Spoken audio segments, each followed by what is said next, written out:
The contract was already signed when I saw the headline on the flyer.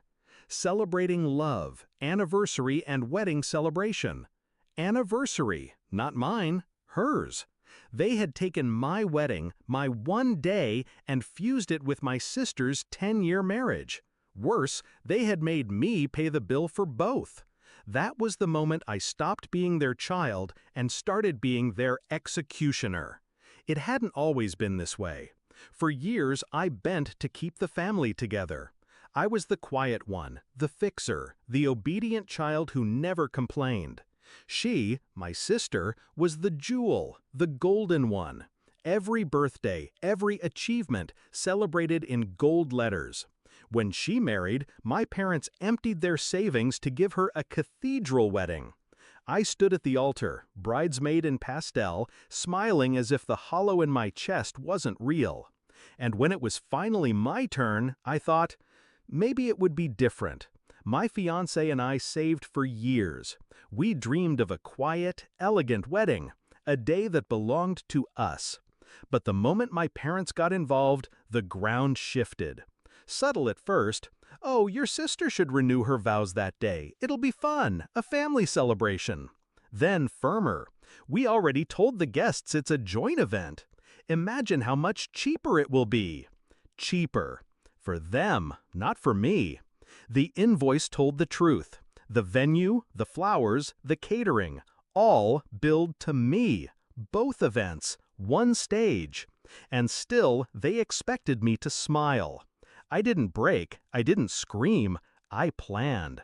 I let them sign that contract with my name at the bottom. I nodded when they talked about speeches, photo slideshows, the joint cake. And while they built their stage, I built my escape. I found another venue, smaller, quieter, hidden away on the outskirts of town. A garden draped in white lights where the air smelled like jasmine and not control.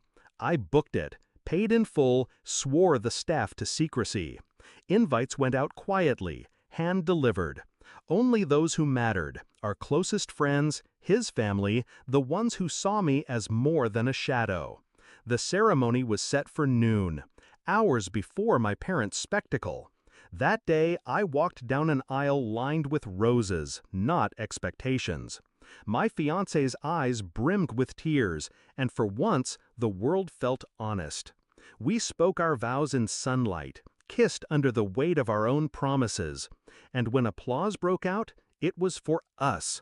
Only us. No sister, no parents, no theft. My wedding was mine. By evening, I slipped back into their theater. The ballroom glittered with chandeliers, but the air was thick with entitlement. My parents smiled wide, waiting for me to take my place on stage, to stand beside my sister as if her anniversary mattered as much as my vows. I didn't. I stood in the crowd, champagne in hand, and watched. The slideshow came first, her wedding photos, her children, her vacations. Guests applauded politely. Then the DJ announced, "And now, the bride and groom." All eyes turned, but we didn't move. I let the silence stretch, delicious and suffocating. Guests glanced at each other, whispers crawling like vines through the room. Finally, my mother hissed across the table, "What are you doing? Get up there!" I met her eyes and said the words I'd been saving for years. I already had my wedding today.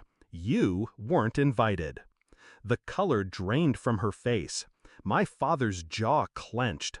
My sister's smile faltered, confusion curdling into rage. The whispers turned sharp. Guests leaned in, hungry. "Wait, what? She already got married? When?" I took a slow sip of champagne, letting them choke on the truth.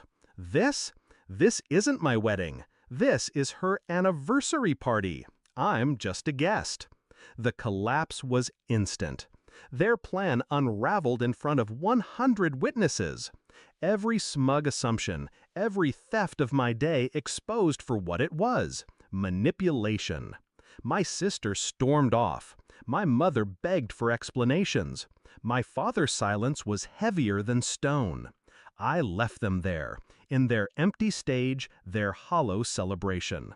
Now, when I look at my wedding photos, I see joy, real joy.